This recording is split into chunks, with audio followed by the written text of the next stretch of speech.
আজকে আমরা পরিবেশ বান্ধব গ্রামে ঘুরতে আসছি। সারা বাংলাদেশে প্রায় 68,000 গ্রাম আছে। এর মধ্যে সব গ্রামই কিন্তু আসলে পরিবেশ বান্ধব না। ঠিক এই এলাকায় পুরা ইউনিয়নের মধ্যে একটা গ্রাম হচ্ছে যে আপনার পরিবেশ বান্ধব গ্রাম।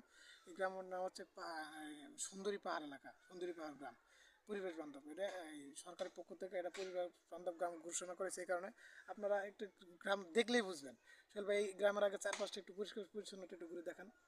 এদিকে যত তাকাবেন সব সুন্দর শাকসবজি। চারপাশে যত শাকসবজি আছে খুব সুন্দর সুন্দর পরিষ্কার পরিচ্ছন্ন। ঠিক আছে। আবার এদিকে যদি দেখেন, হ্যাঁ, একটু ঘুরে দেখান। এদিকে বাম দিকে একটু দেখেন।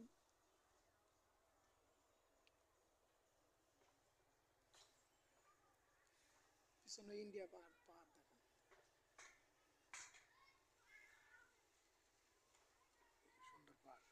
আসলে পরিবেশ বান্ধব গ্রাম হওয়ার মতো তারা কী কী এলিমেন্টস নিচ্ছে, প্রথম স্থানীয় যেগুলো এনজিও ছিল ওয়ার্ল্ড ভিশন, তারপর হচ্ছে আপনার সিএনআরএস, তারপর বিভিন্ন জাতিসংঘের বিভিন্ন এনজিওগুলো প্রাক আগে এই জায়গায় পরিবেশ নিয়ে কাজ করছে। পরিবেশ নিয়ে কাজ করার পর এই গ্রামটা খুবই পরিষ্কার পরিচ্ছন্ন, এবং কি এই গ্রামের সবজি সব ধরনের সবজি এই জায়গায় ফেলে।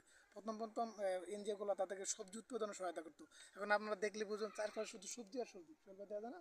তারা এই গ্রামে প্রায় সব সবজি উৎপাদন করে।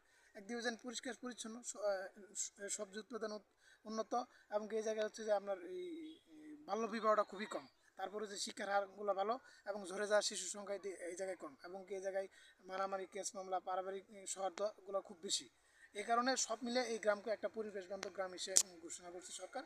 তো আমরা চাচ্ছি যে বাংলাদেশে 68 গ্রাম আছে, প্রত্যেকটা গ্রামই যেন আমরা এরকম পরিবেশ বান্ধব গ্রাম হিসেবে করতে পারি। তাহলে আমাদের গ্রাম সুন্দর হলে আমার শহর সুন্দর হবে, শহর সুন্দর হলে আমাদের দেশ সুন্দর হবে। আমরা সবাই প্রত্যাশা করবো আমাদের প্রত্যেকটা গ্রামে যেন এরকম সুন্দর পরিবেশ বান্ধব গ্রাম হয়। সবাইকে ধন্যবাদ।